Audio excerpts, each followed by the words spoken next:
Most people do know that they cannot trust the state narrative, but the problem is, what can you trust and what can you not trust? How far does the propaganda go? At a time of ubiquitous lies, when telling the truth can cost you your life, is it worth it? There's a biography of the Chinese communist ruler at the time, Jiang Zemin, which mentions that he personally called Changchun that night, essentially demanding consequences for those who were involved. Today I sit down with Peabody Award-winning filmmaker Jason Loftus, director of the new film Eternal Spring, the story of a group who managed the unimaginable, to hijack China's state TV airwaves with deadly consequences. It was unprecedented in Chinese history for any group to have any intervention in the monopoly of control of media and television inside China. This is American Thought Leaders, and I'm Jan Jekielek. Jason Loftus, such a pleasure to have you on American Thought Leaders. Pleasure to be here, Jan. Well, Jason, congratulations on an incredible, incredible film. Eternal Spring just won the Audience Award at Hot Docs, one of the premier documentary film festivals in the world. And you tackle a little bit of Chinese history that I think a lot of people have never heard of, but it's kind of an event that's unprecedented, I think, in Chinese history, where a group hacks into the state TV network and broadcasts, I don't know to how many people, maybe you'll tell me, a message breaking through this carpet entire coverage of state propaganda. Mm-hmm. So tell me about this.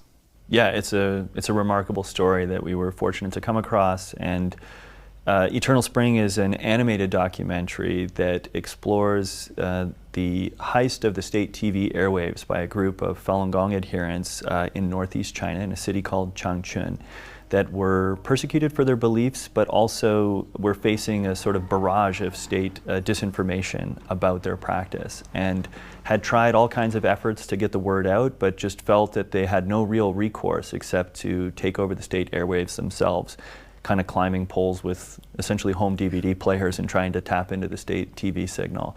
And so it's a remarkable story that was, as you said, unprecedented in Chinese history, and surprisingly as well, very little known outside of China. And I think in part because of the heavy aftermath, where individuals who were involved in this were arrested en masse, and it's just been very, very difficult to find anyone who was involved to understand what had taken place. And we were just fortunate to come across, I was making a Kung Fu video game a few years ago, and it featured a lot of hand-drawn comic book art. And we learned about this artist, originally from China, who was living in New York. His name is Dashong, and he had drawn for Star Wars comics and Justice League, and he'd also worked with Louis Cha, who is a major Kung Fu novelist in Chinese.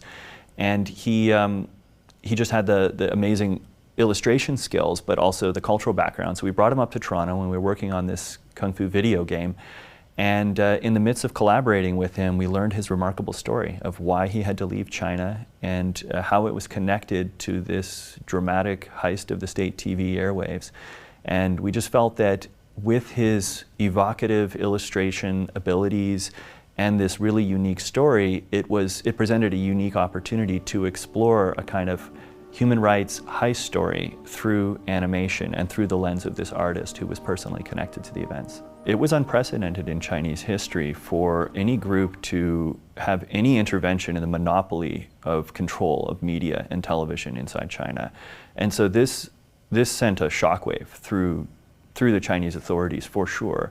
I mean, there's a biography of the Chinese communist ruler at the time, Jiang Zemin, which mentions that he personally called Changchun that night, essentially demanding consequences for those who were involved. Falun Gong practitioners are very, very creative in ways of doing this. This is called clarifying the truth to the populace, so to speak. And, actually you showcase a lot of different methods, I guess, in there. And, one in particular, one of the mastermind, he has this idea where he puts up these helium balloons with banners that say, things like, I guess, Falun Dafa is good, and so forth. But then when people try to pop the balloon, there's all these flyers that come out and get scattered everywhere. It seemed like a brilliant idea. But tell me a little bit about these different methods and why the need for all this creativity. Yeah, well, I think it's born out of necessity, in the sense that when the Chinese authorities began to crack down on Falun Gong, and Falun Gong, a little bit of background for viewers who might not be familiar, Falun Gong was introduced in China in 1992. It has its roots in traditional Chinese practices in the Buddhist school, and it's based on tenets of truthfulness, compassion, and forbearance, and it includes sort of slow-moving yoga-like exercises. It was part of the sort of Qigong wave that had swept China, but Falun Gong, amidst all the different Qigong practices, became extremely popular. And some estimates say that there were tens of millions, perhaps 100 million people who had been practicing it.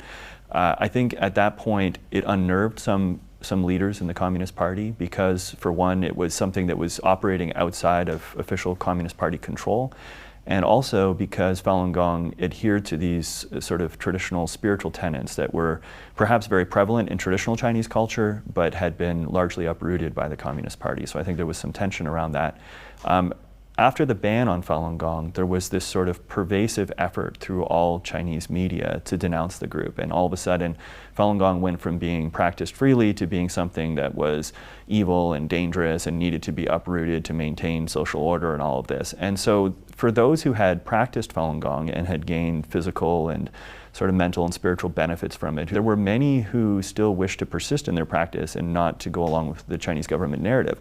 But because all the channels of communication were essentially controlled by the Chinese government, they were forced into sort of samizdat material productions, clandestine operations to kind of distribute flyers at night. And they would spray paint messages, sort of the media is lying to you, Falun Gong is not. All of this is to counter the state narrative, right? And to say, no, we're not what the Chinese government describes us as, right? And so you would see spray-painted messages in public spaces.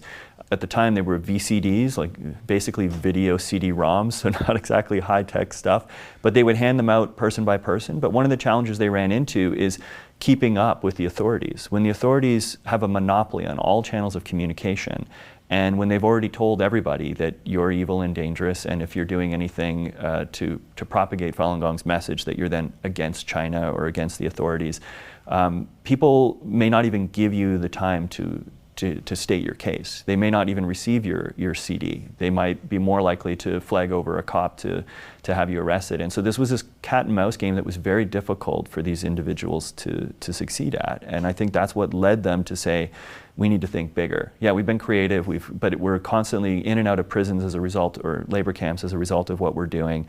The cost is really high, and the impact of what we're doing is still, I guess as they felt, limited because of the overwhelming reach of the authorities. And that's what led to this grand idea to take over the state airwaves. Liang, we list him as the mastermind in this kind of heist story element, which I think is one of the attractions here, is that yes, it's a human rights story. These are real people. It has a lot of consequences, but there is this kind of Ocean's 11 kind of crazy, let's pull off a heist.